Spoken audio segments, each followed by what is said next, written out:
கொள்கைனாலே என்னன்னு தெரியாம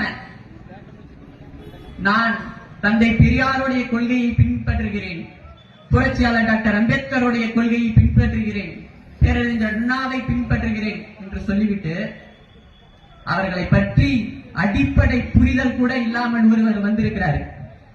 2026 அவர் தான் ஆட்சி பிடிக்க போறாராம். அதை கேட்கும் போது மிகவும் நகைச்சுவையா இருக்குது. அப்படி அணில் கூட்டங்கள் தொடர்ச்சியா செயல்பட்டுக் கொண்டிருக்கிறது.